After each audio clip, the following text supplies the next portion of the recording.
नमस्कार, मैं हूं मृत्युंजय कुमार झा और आप बात करेंगे कमोडिटी मार्केट की। और हफ्ते का आखिरी कारोबारी दिन है, साल का आखिरी कारोबारी दिन है और ऐसे में आज हम आपको ये बताएंगे कि आज आप बुलियन मार्केट में, क्रूड के मार्केट में और मेटल के मार्केट में कहां पर मुनाफा कमा सकते हैं। गोल्ड की बात करें तो गोल्ड का मार्केट 1 महीने की ऊंचाई पर पहुंच चुका है। पूरे साल की सुस्ती के बाद आखिर में कहीं ना कहीं गोल्ड में एक रौनक लौटती हुई दिख रही है और अंतर्राष्ट्रीय बाजार में गोल्ड $1295 प्रति ऑunce के ऊपर है, करीब 1 महीने की ऊंचाई पर है। चांदी का भाव $16.85 प्रति ऑunce के ऊपर ट्रेड कर रहा है और इसके पीछे सबसे बड़ी वजह यह है कि डॉलर में कमजोरी आई है और इस साल अब तक डॉलर इंडेक्स करीब 9% लुढ़का है। उसका इंपैक्ट हम मार्केट के ऊपर देख पा रहे हैं। 2003 के बाद डॉलर इंडेक्स में सबसे बड़ी सालाना गिरावट आई है। ये एक बड़ा फैक्टर रहा है जिससे आज भी कीमतों में तेजी है और पिछले कुछ दिनों में जो दाम बढ़े हैं इसके पीछे भी यही वजह है। इसके अलावा क्रूड की बात करें तो क्रूड का मार्केट 2.5 साल की ऊंचाई के करीब है। ब्रेंट क्रूड का भाव 66 के ऊपर है। WTI क्रूड $60 प्रति बैरल के ऊपर है और अमेरिकी ऊर्जा विभाग की रिपोर्ट में यह कहा गया है कि पिछले हफ्ते अमेरिका में कच्चे तेल का स्टॉक 46 लाख बैरल से ज्यादा घटा है। तो यह है ताजा अपडेट अंतर्राष्ट्रीय बाजार का। हमारे साथ बातचीत के लिए सुगंधा सचदेवा है, रेलिगेयर कमोडिटीज की दिल्ली से हमारे साथ जुड़ी हैं और साथ ही हमारे साथ राजीव कपूर हैं, ट्रस्ट टाइम के कमोडिटी हेड दिल्ली से। आप दोनों का बहुत बहुत स्वागत है। सुगंधा, क्या लगता है आपको, साल का आखिरी कारोबारी दिन है, क्या आपको लगता है कि आज MCX पर गोल्ड में बाय करना ही ठीक रहेगा? मुझे लगता है डेफिनेटली गोल्ड में बाय करना पॉजिटिव रहेगा, बिकॉज अगर हम अभी गोल्ड की प्राइसेस की बात करें तो इसको मेजर सपोर्ट मिल रहा है जो डॉलर इंडेक्स में एक वीकनेस आते हुए देखी है, wherein it has slipped to a 4-week lodge.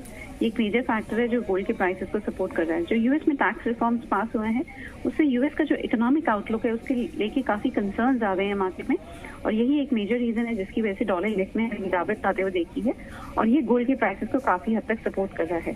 Prices में एक रेजिस्टेंस है 28,950 का प्राइसेस है, उसको भी ब्रेक किया है। So now they are likely to head towards 29,200। और अगर मैं इंटरनेशनल मार्केट्स की बात करूं तो prices are very close to the 1300 mark. अगर इस लेवल को साइकोलॉजिकल रेजिस्टेंस को ब्रेक करते हैं then they are headed towards 1320 to 1335 as well in medium term.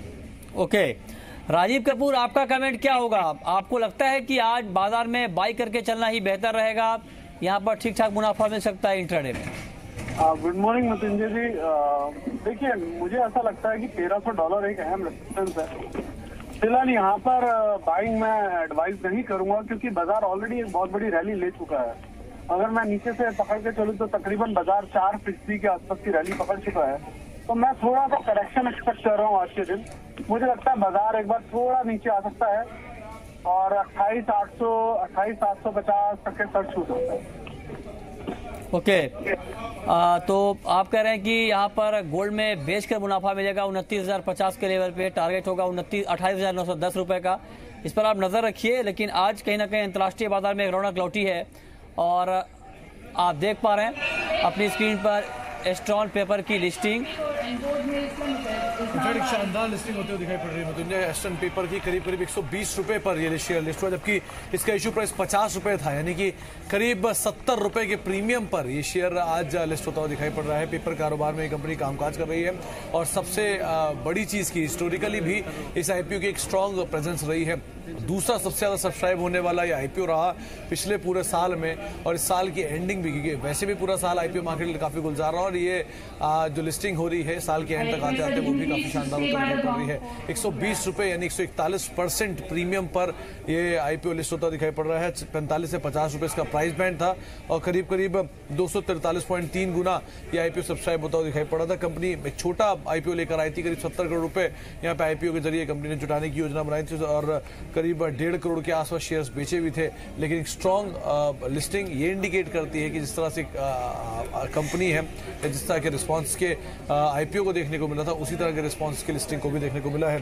Company कारोबार की बात करें तो Ahmedabad based company paper business के अंदर है। बोर्ड या फिर जो वेस्ट पेपर है उससे प्रोसेसिंग करके बोर्ड बनाने के कामकाज के अंदर कंपनी काम करती है और ये कुछ सिलेक्टिव ऐसी कंपनी है जो कि इस तरह के कामकाज में, यानी कि वेस्ट से पेपर बनाने या वेस्ट से पेपर बोर्ड बनाने के कामकाज के अंदर बहुत लिमिटेड कंपनियां हैं और उनमें इस कंपनी का कामकाज है। तो एक यूनिक बिजनेस है। नए प्लांट को लगाने के लिए कंपनी ने जो हाल में रकम जुटाई थी उसका इस्तेमाल कंपनी करने जा रही है। और लेकिन जानकार क्या मानते हैं, क्या जानकार जो हैं उनकी ये राय है कि इसमें अभी और तेजी की संभावना बनी हुई है? देखिए मृत्युंजय, सभी जानकारों से जिनसे हमारी बातचीत हुई तो उनका मानना है कि नंबर्स अच्छे थे सब्सक्रिप्शन के, इसलिए बहुत ज़्यादा शेयर अलॉट हुए नहीं होंगे। लिस्टिंग गेन अच्छा मिलता है तो लेकर निकल जाए, और वही तरीके का एक आंकड़ा देखने को मिल रहा है कि 121-120 रुपए के आसपास की लिस्टिंग है, 60-70 रुपए के आसपास गेन हो भी रहा है लिस्टिंग का, तो इसे लेकर निकल जाना ही ज़्यादातर सभी जानकार मानते हैं कि एडवाइजेबल रहेगा, और उसी लिहाज से रणनीति बनाए। ओके, चलिए बहुत बहुत शुक्रिया सुमित आपका इस पूरे अपडेट के लिए। नई लिस्टिंग आप देख पा रहे हैं और शानदार लिस्टिंग एस्ट्रॉन पेपर की। चलिए आगे बढ़ते हैं और अब बात करते हैं कमोडिटी मार्केट की। कमोडिटी मार्केट की ओपनिंग भी हो चुकी है, आपको दिखाते हैं कि बाजार किस तरह से ओपन हुआ है। गोल्ड में महज 14 रुपए की बढ़त, 29,000 के हालांकि ऊपर है एमसीएक्स पर गोल्ड का भाव, और 14 रुपए की मजबूती के साथ यहाँ पर ट्रेड हो रहा है। सिल्वर में 26 रुपए की गिरावट है, 38,880 के स्तर पर यहाँ पर ट्रेड हो रहा है। और इसके अलावा अगर बात करें कच्चे तेल की तो क्रूड में 33 रुपए की मजबूती है, करीब 0.25% बाजार ऊपर ट्रेड कर रहा है। नेचुरल गैस में करीब 1% की मजबूती, 190 के आसपास यहाँ पर कारोबार हो रहा है। मेटल का मार्केट आज भी दबाव में है और 469 के नीचे है एमसीएक्स पर कॉपर। निकल में करीब 0.5% की गिरावट है, 783 के आसपास है एमसीएक्स पर निकल। जिंक में करीब 0.25% की कमजोरी है, 212 के नीचे है भाव। लेड का मार्केट भी यहाँ पर दबाव में कारोबार करता हुआ दिख रहा है। तो ये आप देख रहे हैं बाजार का ताज़ा हाल, मार्केट की ओपनिंग, किस तरह से मार्केट शुरुआती दौर में ट्रेड करता हुआ दिख रहा है। लेकिन अब सबसे पहले बात करेंगे चने की, क्योंकि चने को लेकर लगातार खबरें आ रही हैं। और अब खबर ये आई है कि एनसीडीएक्स ने शॉर्ट साइड में 15% मार्जिन बढ़ाने का ऐलान किया है। और अब टोटल जो मार्जिन है शॉर्ट साइड में बिकवाली पर, चने की बिकवाली पर, वो 20% हो गई है। तमाम जो मौजूदा कॉन्ट्रैक्ट हैं और जो लॉन्च होने वाले कॉन्ट्रैक्ट हैं उस पर ये लागू किया गया है।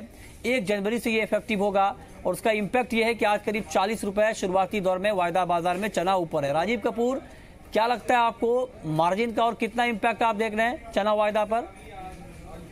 जी मुझे लगता है बाजार 4125-4140 तक जा सकता है। मार्जिन शॉर्ट साइड लगाने का पर्पज यही है कि बाजार बहुत ज्यादा ओवरसोल्ड हो चुका है और शॉर्ट स्क्वीज हो सकता है, तो जिसके कारण मार्जिन डिस्पोज करने से आई थिंक शॉर्ट सेलर को थोड़ा सा प्रोटेक्शन भी मिलेगी। मेरी राय में खरीदारी करनी चाहिए अराउंड 4000 के आसपास भी मिलेगा, खरीद के चले, और 4125-4140 के लिए टारगेट देखो। ओके, ठीक है, तो आप कह रहे हैं यहाँ पर खरीद कर चलना बेहतर रहेगा। इसके अलावा ग्वार पर क्या कॉल है आपकी राजीव? ग्वार में क्या करना चाहिए? और भी अच्छा काउंटर लग रहा है, 4000 के ऊपर लगातार व्यापार भी कर रहा है। अगर इंटरडे की बात करूँ तो 4100 और 4090 जी जी अच्छे स्तर रहेंगे। ओके, ठीक है। सुगंधा, आपका व्यू क्रूड को लेकर क्या होगा? कच्चे तेल में आज किस तरह का ट्रेड आप रिकमेंड करेंगे? कहाँ क्रूड के फंडामेंटल्स अभी पॉजिटिव नजर आ रहे हैं। प्राइस 2015 के टेस्ट किया है और स्ट्रॉन्ग मोमेंटम मेंटेन में। अभी अगर देखिए जो आउटेजेस चल रही है नॉर्थ सी और लिबिया में, वो सपोर्ट कर रही हैं प्राइसेस को। साथ ही साथ जो यूएस की इन्वेंट्रीज में हमने डिक्लाइन आते हुए देखा है, that's another supportive factor, along with the fact कि यूएस की जो प्रोडक्शन है वो भी कुछ हद तक कम हुई है। जहां ये एक्सपेक्टेशन थी कि यूएस की production 10 million barrel per day को टेस्ट करेगी, ऐसा नहीं हुआ, रादर हमने प्रोडक्शन में कमी आते हुए देखी है। तो these all factors are supporting prices, और साथ ही साथ जो ओपेक की प्रोडक्शन करते हैं, तो आज इनका एक्सपेक्टेशन में प्राइस के आसपास बाइंग की रिकमेंडेशन रहेगी। चलिए, बहुत बहुत शुक्रिया सुगंधा आपका, और राजीव आपका भी हमसे जुड़ने के लिए, बताने के लिए आज कहां पर कमाई के मौके होंगे। फिलहाल इस अपडेट में इतना ही, लेकिन 11:26 पर हमारे साथ जुड़िए और जानिए कि एग्री कमोडिटी में 2018 का आउटलुक क्या है, आपको कहां पर सबसे ज्यादा मुनाफा मिलने वाला है। हमारे साथ 3 एक्सपर्ट होंगे, कोटक कमोडिटी के अरविंद प्रसाद, पैराडाइम कमोडिटी के बीरेन वकील और केडिया कमोडिटी के अजय केडिया।